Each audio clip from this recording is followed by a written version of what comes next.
Super prime time super fast के बाद अब बड़ी खबर, अरब के लिए रवाना हुए F-22 रैप्टर। और कहां से? लेकिन ही एयरबेस से उड़ान भरी है इन रैप्टर्स ने।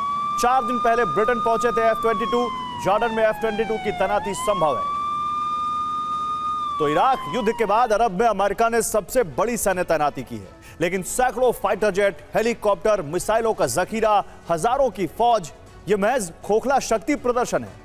इस बात का दावा अमेरिका से आ रही मीडिया रिपोर्ट्स कर रही हैं, जिनमें दावा है कि ट्रंप के करीबी जनरल डैन केन ने उन्हें ईरान पर हमला नहीं करने की सलाह दी है। डैन केन अमेरिकी ज्वाइंट चीफ ऑफ स्टाफ हैं और जून में हुए ऑपरेशन मिडनाइट हैमर को लीड कर चुके हैं। उनका दावा है कि अगर अमेरिका ने ईरान पर हमला किया तो यह अमेरिकी सेना की सबसे बड़ी भूल होगी।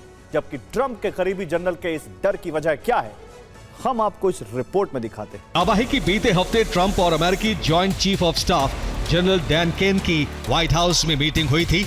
इस मीटिंग में डैन केन ने ईरान पर हमले नहीं करने की सलाह दी है। डैन केन का मानना है कि ईरान के खिलाफ मिलिट्री एक्शन में बड़ा जोखिम है। अमेरिका अरब में लंबी जंग में फंस सकता है।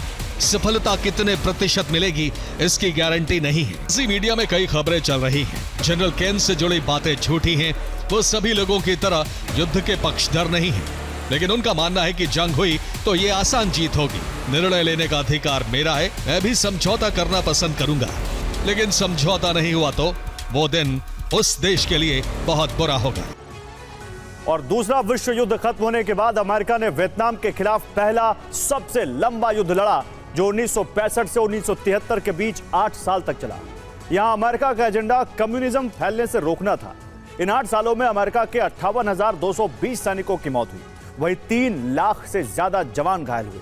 अमेरिका को यहां 168 अरब डॉलर का नुकसान हुआ, लेकिन अमेरिका नाकामयाब रहा। वियतनाम से अमेरिका को वापस लौटना पड़ा।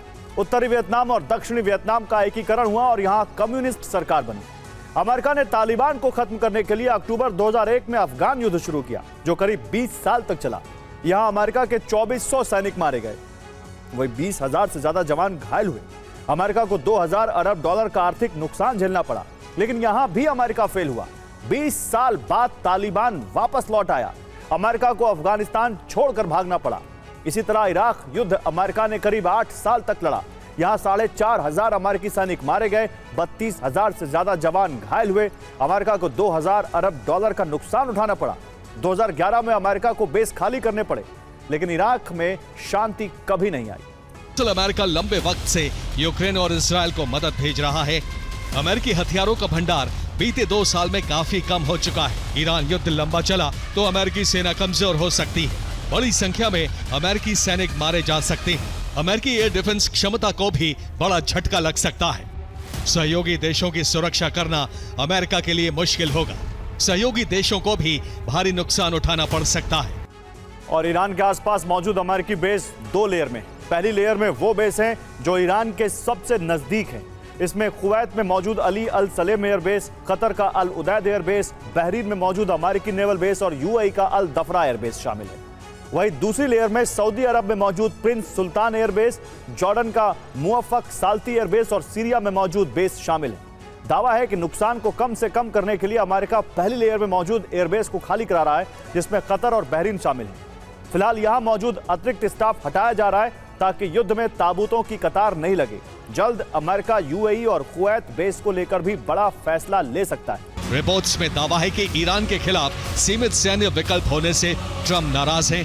पेंटागन ने ट्रंप को बताया है कि ईरान पर सीमित हमला निर्णायक नहीं होगा। इससे वेनेजुएला ऑपरेशन की तरह खतरा खत्म नहीं होगा। ऐसे में ट्रंप पेंटागन से एक ठोस नतीजा वाला विकल्प मांग रहे हैं।